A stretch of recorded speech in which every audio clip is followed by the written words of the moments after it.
ছিল আলু পটেটো। সে দেখতে যেমন গোলগাল, তেমনি তার মনটাও ছিল নরম।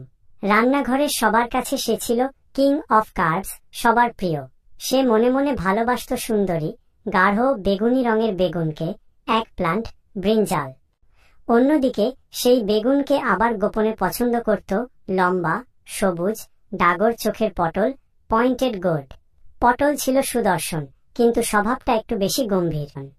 একদিন সুযোগ বুঝে আলু তার মনের কথা জানাতে গেল বেগুনের কাছে। সে তোতলামো করে বলল, ও বেগুন, তুমি কি জানো আলুর দম ছাড়া তোমার জীবনটা কেমন পানসে? তাই মানে আমি বলতে চাইছি, তুমি আমার পাশে থাকলে আমাদের জীবনটা চিপসের মতো মুচমুচে আর আলুর চপের মতো সুস্বাদু হয়ে উঠবে। বেগুন মুচকি হেসে বলল, আহা, তোমার মিষ্টি কথায় আমার মন ভরে গেল আলু। তুমি সত্যিই সবার প্রিয়, কিন্তু আমার মনটা যে একটু ভর্তার মতো নরম হতে চায় না।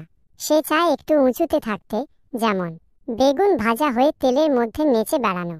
আলু মন খারাপ করে ফিরে গেল, কিন্তু হাল ছাড়ল না। সে ভাবল বেগুনকে ইমপ্রেস করার জন্য সে আরো মজাদার কিছু করবে। এদিকে পটল এই সুযোগের অপেক্ষায় ছিল।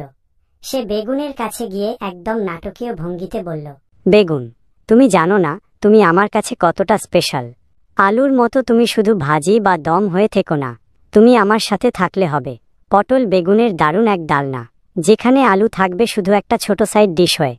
বেগুন পটলের এই আত্মবিশ্বাস দেখে মুগ্ধ হল। সে ভাবল, আলু তো সবার প্রিয়, কিন্তু পটল শুধু আমারই জন্য। তবে কিনা আলুর মিষ্টি স্বাদটা ছাড়তেও মন চায় না। এই ত্রিকোণ প্রেম যখন তুঙ্গে, ঠিক তখনই এলেন গৃহিণী। তিনি রান্না করার জন্য সব সবজিকে একসাথে জড়ো করলেন। আলু বেগুন আর পটল তিনজনেই ভয়ে কাঁপছে, ভাবছে, হায় রে, শেষমেশ কি আমাদের কড়াইয়ে একসাথে মিশে যেতে হবে?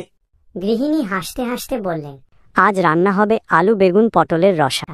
আলু আনন্দে লাফিয়ে উঠল, ইয়াহু, আমি আছি। পটল হতাশ হয়ে ফোঁস করে উঠল, আর বেগুন যেন শান্তি পেল। বাহ, বেশ তো হলো, একসঙ্গেই থাকা যাবে। গল্পের শেষে সেই ডাইনিং টেবিলে পরিবেশিত হলো সেই সুস্বাদু আলু বেগুন পটলের রসা।